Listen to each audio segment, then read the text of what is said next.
बुढ़िया का आतंक। बहुत समय पहले की बात है। एक छोटे से गांव में एक बुढ़िया रहती थी। उसके कोई रिश्तेदार नहीं थे, लेकिन उसके पास थोड़ी सी जमीन और एक कच्चा मकान था। लोग उसे बुढ़िया दादी कहते थे, लेकिन असल में वो बहुत लालची और निर्दयी थी।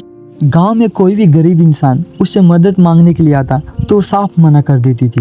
कई बार तो वो गरीबों के बच्चों से खाने का सामान भी छीन लेती थी। उसकी आदत थी कि वो दूसरों का बुरा चाहती। अगर कोई मेहनत करके अपने खेत में फसल बो के काटे तब भी उसे जलन होती थी।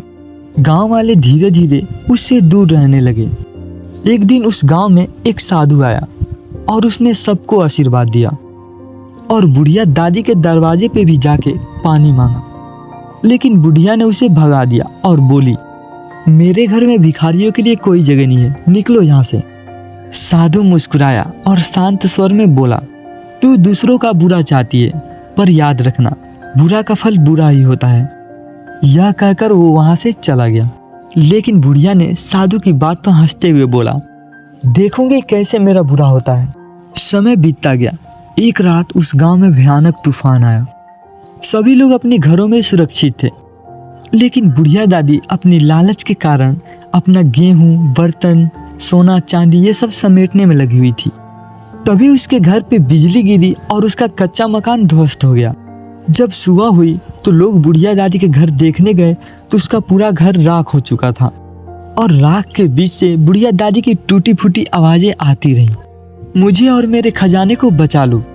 लेकिन जब गांव वाले उसके पास गए तो देखा उसके दोनों हाथों जंजीरों से बंधे हुए थे और चेहरा उसका बहुत ही भयानक हो चुका था, मानो कोई अदृश्य शक्ति उसे खींच रही हो।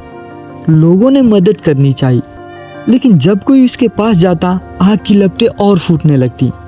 धीरे धीरे बुढ़िया चीखते चिल्लाते राख में समा गई। गांव वालों को उस दिन समझ आया कि ये साधु का श्राप नहीं, बल्कि उसके यह पापों का फल था। उसके बाद गांव के लोग कहते हैं कि अमावस्या की रात उस जगह से किसी औरत की रोने की आवाज आती है, मेरा खजाना, मेरा खजाना।